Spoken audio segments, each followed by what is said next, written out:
Tere! Ma tahtsin sulle lühidalt seletada, et mida sa saad siis, kui sa tellid selle reklaamtekstide kirjutamise kursuse. See on siis ligipääsetav nii tahvelarvutitest, lauaarvutitest kui ka nutitelefonidest.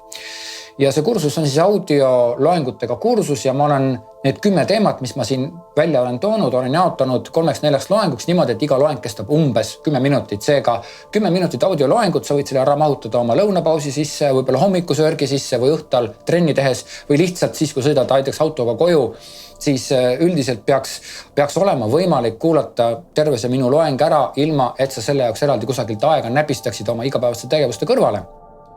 Ja ma räägin nüüd lühidalt ära need teemad, mis ma siin olen kõik valinud ja need teemasid ma ei ole valinud kusagil mingi reklaamiõpiku järele, vaid vastavalt oma 25-aastasele reklaamiagentuuri kogemusele kõige sellisemad teemad, mida läheb sul vaja, kui sa oma igapäevaseid reklaami asju teed või puutud kokku reklaamindusega. Vahet pole, kas sa oled siis see, kes loob reklaame või see, kes siis peaks nagu hindama või vastu võtma nagu kliendi rollis oled, eks ole. Samamoodi sa tegeled ikkagi reklaamidega. Kõigepealt siis brändi hääl. See on siis kõige reklaamitekstide alus, sest kõik reklaamitekstid peavad ikkagi kajastama ka brände või brändi, eks ole. Ja siin ma siis õpetan, kuidas kirjutada sinule brändi häält. Selleks, et kinni hoida brändi häälest, sa pead kõigepealt ise õppima looma brändi häält. Järgmiseks on body copy, see on siis kõige klassikalisem reklaamitekst. Ja body copy on siis selline formaat, mis on nagu natuke räägib tootest ja natuke peab olema ka nagu nii-öelda kiitma reklaamilikult toodet. Aga see on kõige klassikalisem reklaamtekst niimoodi, et ma siin seletan sulle siis, kuidas seda kõige klassikalisemat reklaamteksti kirjutada.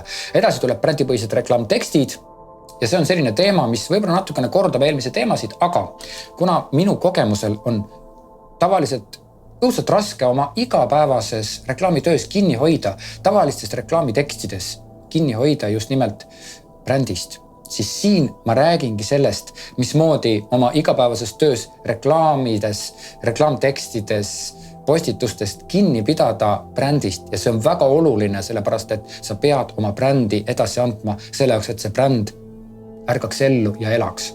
Järgmine on toote tutvustus. See on siis e-poodide toote tutvustused ja iga toote juures peab olema kirjutatud tekst ja siin ma õpetan siis sulle, kuidas iga toote juurde teksti kirjutada, milline on see hoiak, kuidas seda teksti kirjutada niimoodi, et see inimene, kes seda loeb, tõesti tunneb, et see toode on minule. Ja muideks, korralikult kirjutatud toote tekstid tõstavad e-poodide müüke. Järgmine formaat on raadioklipp. Ja raadioklipp on minu arust natukene sükene alahinnatud reklaamiformaat. Seda sageli tellitakse niimoodi, et minnakse lihtsalt stuudiosse, öeldakse, kuulge, tehke meile üks reklaamiklipp toode on selline ja kõik. Tegelikult siin selles teemas ma selgitan sulle, kuidas luua ja kuidas kirjutada reklaami raadioklippi, kuidas kirjutada raadioklipi tekste. Et siin ma õpetan sind looma eristuvaid ja sellised erilise feelinguga raadioklippe.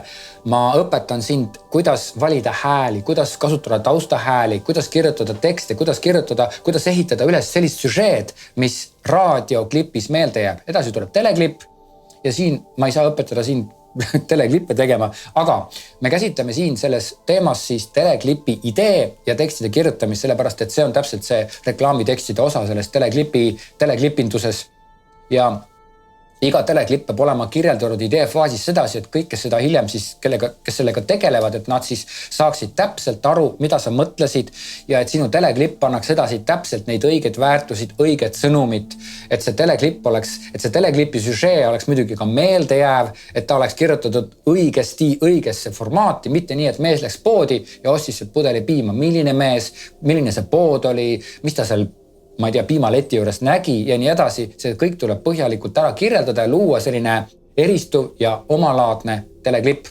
Järgmine on sotsiaalmeedia. Siin ma siis käsitlen sotsiaalmeediat kui sotsiaalmeedia seina. Ma ei õpeta siin ühte postitust kirjutama, vaid ma õpetan siin kirjutama nagu hoidma sotsiaalmeedia seina sedasi, et see sotsiaalmeedia sein annaks edasi sinu ettevõtte tunnet, seda brändi tunnetust. Ja see on minu meelest väga oluline, sellepärast, et kui sa ka enda peale mõtled, et kui sa kellegi kohta oled läinud kusagilt infot otsima, siis üsna suure tõenäosusega jõuad sa Facebooki ja vaatad sealt tema seina ja sa mitte ei loe üksikuid postitusi, vaid sa niimoodi scrollid läbi, vaatad, millest ta üldse räägib.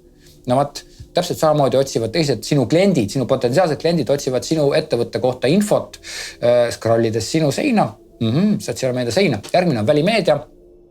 kõige klassikalisem reklaamipind ja siin töötab see, et autojuht, kes sõidab mööda niimoodi lihtsalt märkab sinu seda välimeedia reklaami ja ütleb, kuule, nägid seda või jube lahe.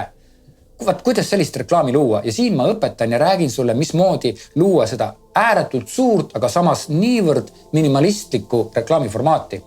Ja lõppu on 2 sihtgruppi, seeniorid ja lapsed.